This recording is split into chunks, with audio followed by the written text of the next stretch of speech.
আসসালামু আলাইকুম। দেশে যে চলমান বন্যা পরিস্থিতি যে অবনতি হচ্ছে এবং এখানে যে ক্ষতিগ্রস্ত মানুষ যাদের রেস্কিউ করার জন্য বিভিন্ন মানুষ, বিভিন্ন মহলের মানুষ, কন্টেন্ট ক্রিয়েটর, সামাজিক আপনার কার্যক্রম করে তারা, তারপরে সাধারণ মানুষ, ব্যবসায়ী, রাজনীতিবিদ, যারা যারা এই যে স্পিড বোট, তারপরে হচ্ছে আপনার হেলিকপ্টার, তারপরে হচ্ছে ত্রাণ নিয়ে যাচ্ছেন, সবাইকে আন্তরিক কৃতজ্ঞতা জানাই। পাশাপাশি একটা সমালোচনা আছে। আবার সমালোচনাটা হচ্ছে, যেমন মনে করেন একটা কোম্পানি যখন কোম্পানির বিভিন্ন জোনাল অফিস যখন থাকে, যখন একটা অফিসে যখন প্রবলেম হয়, তখন হচ্ছে দেখবেন যে হেড অফিস থেকে একটা টিম যায়, মানে একটা রেস্কিউ টিম, একটা অডিট টিম গিয়ে হচ্ছে ওই জিনিসগুলো সমাধান করার চেষ্টা করে।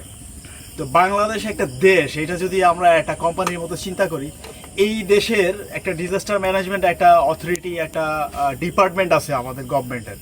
সেই ডিজাস্টার ম্যানেজমেন্টের লোকজন কেন অর্থকরী বাড়িয়ে এই বোটগুলো তারা কেন আমাদের যে সেনাবাহিনী বা রেস্কিউ যে ফোর্সগুলো আছে তাদেরকে ব্যবহার করে এই বোটগুলো তারা কেন নিয়ে এসে এই মানুষগুলোকে উদ্ধার করতে পারতেছে না? এই জায়গাটা আসলে ইমপ্রুভ করা দরকার বাংলাদেশের। বাংলাদেশ গভর্নমেন্টের এই জায়গাগুলো ইমপ্রুভ করা উচিত। কারণ এটা একটা ডিজাস্টার হচ্ছে, আমরা দেখতেছি ডিজাস্টার হচ্ছে, সাডেনলি হয়েছে, এটা ঠিক আছে, বাট তারপরেও এটা প্রিভেন্ট বা এটার যে মানে এটার থেকে যে রেস্কিউ করা মানুষজনকে, সেই রেস্কিউ করে মানুষজনকে যে তাড়াতাড়ি নিরাপদে যে নিয়ে যাবে, সেই জিনিসগুলোর কোনো ম্যানেজমেন্টই নাই। সেই ম্যানেজমেন্টটা আসলে ভিজিবল না। সেনাবাহিনী কাজ করতেছে, ঠিক আছে, সেনাবাহিনী তো কাজ করবেই, ন্যাশনাল ডিজাস্টারে তারা তো কাজ করে, কিন্তু তাদেরকে সাপোর্ট দেওয়ার জন্য যেই আমাদের ডিজাস্টার রিকভারি যে ম্যানেজমেন্ট যেটা আছে বাংলাদেশে, তারা কি করতেছে? তাদের তো কোনো মিডিয়ায় কোনো কিছু দেখতেছি না।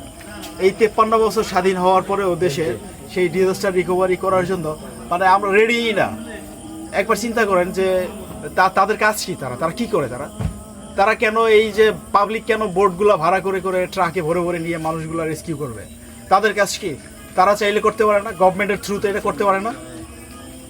চিটাগং এলাকার যতগুলো বোর্ড আছে সবগুলো ট্রাকে ঘরে নিয়ে যাবে, সেটা করার জন্য গভর্নমেন্টের একটা অথরিটি, একটা টিম যদি তৈরি করে দিত, তারা যদি মাঠে গিয়ে সেই জিনিসগুলো নিয়ে আসতো, তাহলে হয়তো এতক্ষণে যারা পানি বদ্ধ হয়ে যারা মারা গিয়েছে বা যারা খুব কষ্টের মধ্যে আছে তাদেরকে রেস্কিউ করা সম্ভব হতো, যেটা আসলে পাবলিকের পক্ষে সম্ভব না।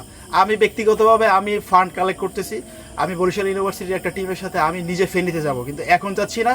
এখন গিয়ে হচ্ছে আমার রেস্কিউ করতে হবে। তো রেস্কিউ করার জন্য তো অনেক লোকজন আছে এখানে, তো রেস্কিউ করতে বর্তমানে গেলে আমার নিজের রেস্কিউ করার জন্য আরেকজন লাগবে। এরকম ভয়াবহ অবস্থা এখানে চলতেছে।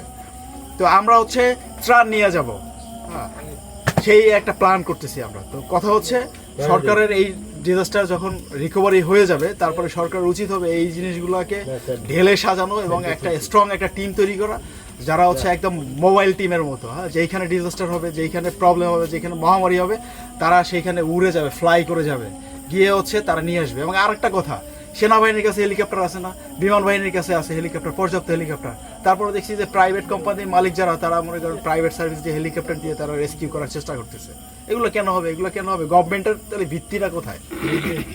এটা আসলে মানে খুবই খারাপ লাগতেছে আমার, একজন নাগরিক হিসেবে খুবই খারাপ লাগতেছে। কেন এই জিনিসগুলো ডেভেলপ হয় না এখনো? ভালো থাকবেন সবাই। আসসালামু আলাইকুম।